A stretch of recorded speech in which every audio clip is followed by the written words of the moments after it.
Part of the point of our RV travels is to stop and smell the flowers, so to speak, to appreciate the subtle and sometimes not so subtle details in the places we travel.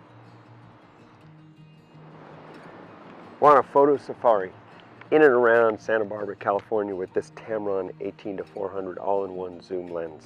We've definitely covered some ground and put this lens through its paces.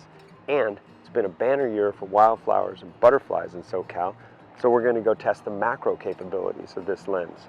Let's go find some flowers and maybe some bugs.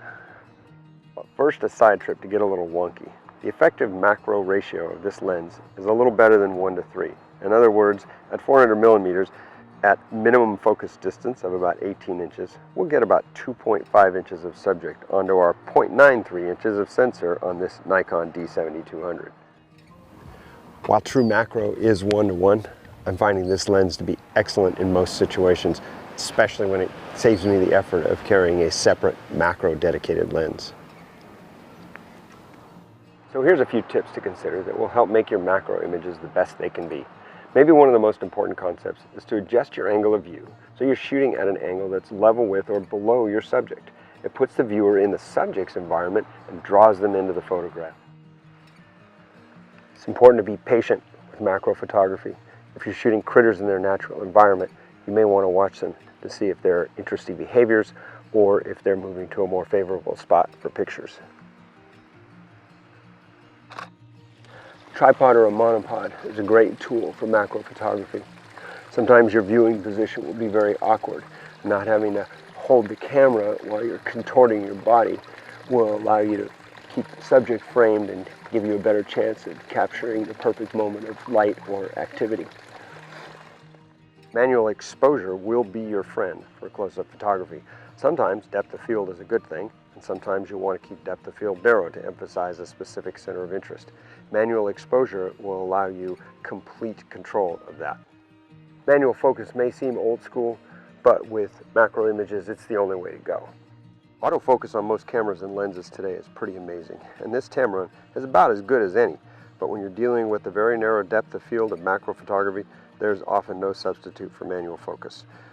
You want your center of interest to be the element that's perfectly in focus, and using autofocus and constantly recomposing will typically be counterproductive and frustrating. On this Tamron 18-400, the focus ring is forward of the zoom ring. It's smooth and large enough to be very useful. You can work wonders with artificial light. Some photographers swear by their ring flashes for macro photography. It's a very pleasing method. Consider also that off-camera flash, much like the technique we might use for human portraiture, can be very appealing. Additionally, flash fill can allow us to control the saturation of the background in some images. As you go, review your images on the camera LCD. Focus and depth of field can be very tricky in macro photography, so use your camera screen to review your photographs. Maybe add a loop to your gear bag to get a close look at the whole image. Of course, we can't emphasize enough the value of planning. It never hurts to know your potential subjects and plan accordingly.